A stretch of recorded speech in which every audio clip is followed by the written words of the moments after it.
Cuba plunged into darkness for the third time this month after its power grid totally collapsed. The island nation under a U.S. oil blockade in the grips of a huge economic crisis. And while the country is struggling, a group of far-left activists are on the ground there to protest President Trump and the blockade. They're staying at a five-star hotel, of course, in Havana, with electricity and internet, and blaming the West. When we look at the situation that Cuba is enduring now, when we look at the situation of Palestine, of Lebanon, Yemen, Iran, Venezuela, it's the same enemy: United States imperialism and Israeli Zionism. And members of Code Pink are being called tone deaf by critics for their celebratory attitude to the floundering island. It's hard to imagine anything more out of touch than influencers flying down some first class with their ring lights and their makeup to hang out in an impoverished country that is currently imprisoning, by the way, a reggaeton artist for writing a song, a protest song that went viral and was co-written with folks, Cuban Americans who are in America. That's the kind of person that the regime imprisons, and the libs are like, sign us up, let's go, we'll stay in a hotel. And by the way, is it a coincidence that the hotel has power so that you can stream the government's approved messages back to Cuban Americans and to Cubans there who are repressed? No, they're doing that for you. That's the regime's work. Emily, how tone deaf oh my gosh, the do photos they have to be?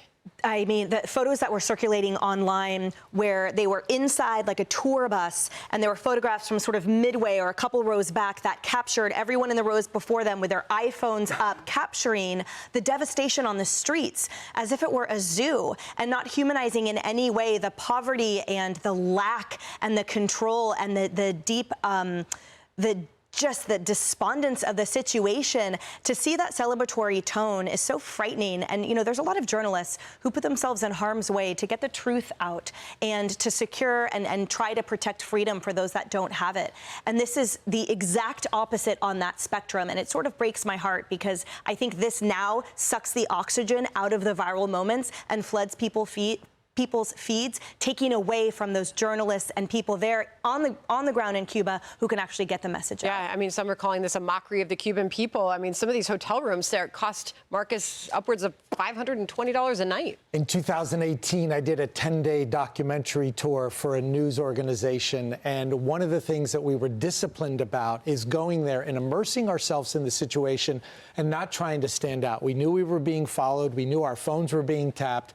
But in order to get the truth out of the people that live there, where time has really stood still, you needed to be a chameleon in that environment. We stayed in the worst of settings. We drove in the worst of cars, not because we were suffering, but because we didn't want to look like we were somewhat better than anybody else. And if you talk to people that live in Cuba today, or talk to folks in Miami who came from Cuba, the only credible message is one that comes from the streets, from people who live inside of that same environment, not in fancy hotels. You know, Donna, it's a question what happens there. I mean, these people are struggling.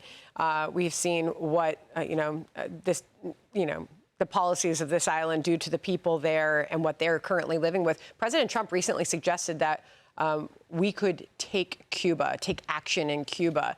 It'll be interesting to see how we handle this going forward as a country. I think it will be interesting. And when you look at this, I mean, New York, wake up, right? I mean, you want to have a communist person in charge here. This is what happens when you allow communism to take over. And again, to Marcus's point, the only information that you're getting that's credible is from people that actually live there, because the government's never going to tell us exactly what's going on. And this is what happens. You have people wanting to get out, and then you have the people that take their causes of the week and decide that they're going to fly down there, right? These are the same Free Palestine people. These are the same, Wave Ukraine flag people. These are the same. So this is the cause of the week group that is deciding to be outraged now and put these things on social media and become relevant for this topic. So, yeah, I mean, in terms of what we're going to do as a country, it's going to be interesting to see what happens there. Obviously, the people of Cuba want to be freed. And I think we're watching this as a kind of a theme with Trump's presidency in terms of trying to go in and make things better. I mean, we obviously are taking notice that this is the third blackout that they've been through in a month. We started to get word yesterday that the lights started to come back on, but this is a process, and they don't know when the next time they're going to have to face this is again. Yeah, absolutely. And this reminds me of Greta Thunberg's Gaza-bound flotilla, where it's more about attention and, videos for social media than actually making change. And if they did make change, boy, how misguided would it be? Because what President Trump wants to see is a Cuba free from communism.